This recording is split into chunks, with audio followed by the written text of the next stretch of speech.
So the Bible Project just released an anniversary podcast celebrating 10 years of ministry. And so I thought we'd take a listen and comment on a few things. Really interesting stuff. Here we go. Steve, you came in this morning talking about our growing patron community and reflecting on how amazing that is, that we have such a big community of people supporting what we're doing here. Yeah, I think, it's amazing to me on a number of levels, but part of that goes back to when you were first sharing about your idea of Bible Project and this concept of crowdfunding. And back in, I think it was 2013, when you first showed me some of the stuff you were working on, Bible Project, explained crowdfunding, and I'm like, inside I was thinking, man, I don't think this will work. But you had a conviction that if we focus just on our content and trying to make really good content, that if it is as good as we were hoping it would be and it had impact on people, they would want to be a part of it. And so when I talk about this growing patron community, we don't have a team of people out raising money. Right. What people see is the invitation at the end of our videos or hear it at the end of the podcast to just join Bible Project and be a part of this. So a couple things right off the bat.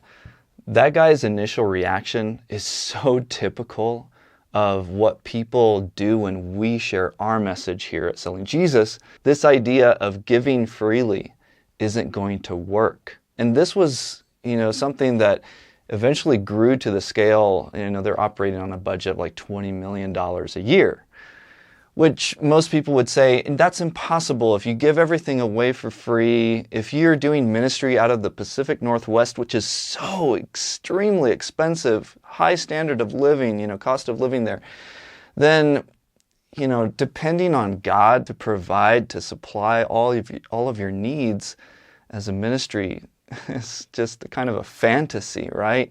That's not going to really work. What you need to do is do what everyone else does. You need to do a paywall. You need to charge for things. Even if it's kind of like a hybrid or a freemium approach, you got to do something like the world does it, or it's not going to work.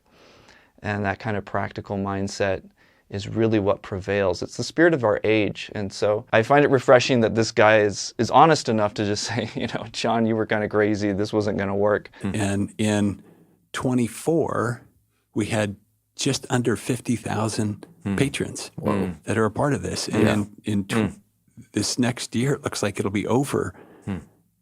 That's amazing. Can you say more about that? Like, we don't actively,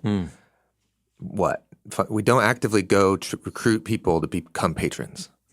No, it's simply an invitation. If you listen to the podcast, we always say it in the podcast, there's, thousands of people. Just like you. Yeah, that's the invitation. Yeah. That's the invitation. And we don't mail out envelopes at the end of the year and say, please consider giving. We just have had this conviction from the very beginning that God is going to provide everything we need to do what he is calling us to do.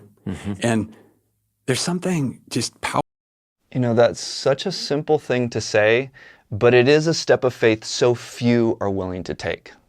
There's something just powerful about this amazing feedback loop that we get where we're not out looking for transactions. We're not looking for financial resources. Our hope is that this content we're creating is allowing or providing opportunities for transformation to happen. And I think that's what's responded. What I hear over and over again from people in the patron community, it's like, this is making a difference in my life and I want to be a part of this. And so, traditional fundraising, you have a group of people that are out asking people to give. And we simply are committed to this idea. Making phone calls, doing events. The whole shebang. That's right. Yeah. Dial and smile, as we used to say. Really? Well, it can just begin to feel very salesy. Yeah. And I think that was not anything that any of us wanted to do. And there's nothing wrong with that because you can do that in a way that's inviting people into something. Absolutely. But it is pretty rare and wonderful that we don't have to spend that energy. We're not burning calories doing that. And I think the key words there are rare and wonderful. When you're able to be free just to focus on doing what God has called you to do, and you're not saying, okay, I'm going to allocate 20% of my time to begging people for money. This is so not complicated. And people want to make it so complicated when we suggest that ministry should never be sold, but it should be supported.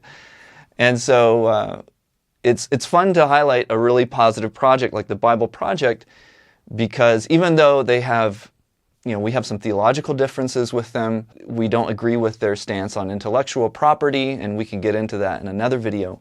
But I want to keep this mostly positive to the things that they're doing so well. So let's keep listening. I think part of it is this sentiment we've had from the beginning. We'll go at the pace of our audience. Mm-hmm. And we believe that God will give us what we need. And then we can just have this focus on like, let's just stay focused and just do the thing. And what a gift. Yeah. I think it's just that idea of it being a project, that we weren't trying to build an organization that would be around forever. Right. It's like we were going to do this as long as it was impacting people's lives, that it was. Okay, that might be a new thought for people listening. Unpack that a little bit. Well, I think that's what was very appealing when you and I first met. It's like, what's your vision? And you said, I want to make these videos for every book of the Bible, put them on YouTube and give them away for free. Yeah, and then you can be done. It sounded like it was the kind of thing that we would all be a part of at different capacities. You had your agency, Tim. You were preaching pastor at a church. And this Bible Project was going to be this little side hustle for both of you guys. Yeah. And my thought was, I was advising and then later on the board that it would be something we did for a period of time, high five, and then I'll go do our next thing. Yeah. We're not trying to build an institution. We're not. Yeah. And as we've been growing, we have to really continue to wrestle with that. Like, we need to make sure we don't turn the corner and be like, okay, well, I guess we're an institution now. We want to remain a project. And that's a really important distinction, I think, that is refreshing. Again, they're not trying to just create a vast network of job security for themselves, which is what a lot of ministries fall into, and what I think leads some of them to end up selling Jesus, because they're like, well, we've built up such a big institution, we have to make sure it endures forever because we all want job security and we don't know what else we would do with our lives. And we can't trust God to always provide for such a big institution that it's grown to be. And so now we need to justify the sale of ministry in some way. This is a really great mindset. Ministry doesn't have to be an institution, doesn't have to be multi-million-dollar structures that you're sustaining. It can be simple. God can provide for it. You can go out in faith and just see God work. And if He's not in it, then He won't provide for it. And you can take that as a clear message from Him that maybe you need to do something else. Another kind of ministry, or just some honest work with your hands. And we want to continue to just discern what's the next set of things we're meant to do in front of us. And then let's accomplish those things, and then let's hold everything open-handed and say, is there something next? And that's a project. Yeah. Projects typically have a beginning and an end.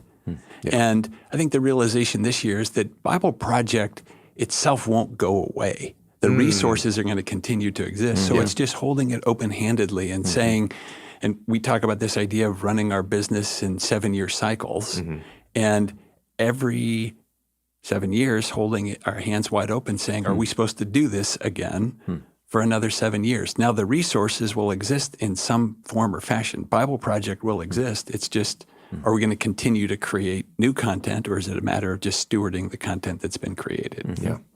What's also wonderful about our patron community is that this idea of crowdfunding is not novel to Bible Project. But what usually happens with creators or artists who have a patron community, it's not robust enough to really sustain them. So then they have to focus on marketing or getting maybe advertising dollars and running ads, which we don't have to do on our content. And then there's this constant just hustle of like making sure more people find your stuff on these social platforms like YouTube or TikTok. And so what you end up doing is chasing the algorithm and figuring out what is popular on YouTube and what will YouTube promote or what will TikTok promote? And I'll now make that kind of content.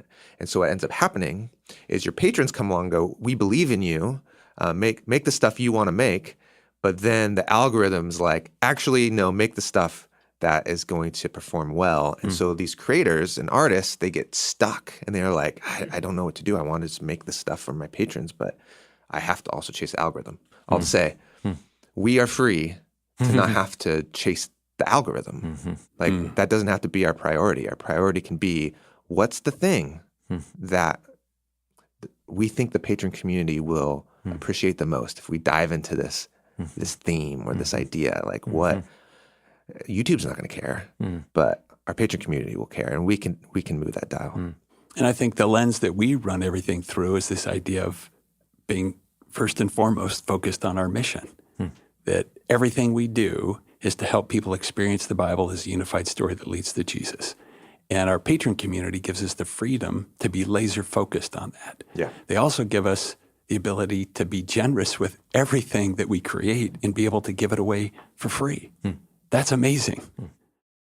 So that freedom that he's talking about is real. It's tangible and beautiful. With my wife, we've experienced that for 5 years, giving away Hebrew teaching at our channel, Aleph with Beth.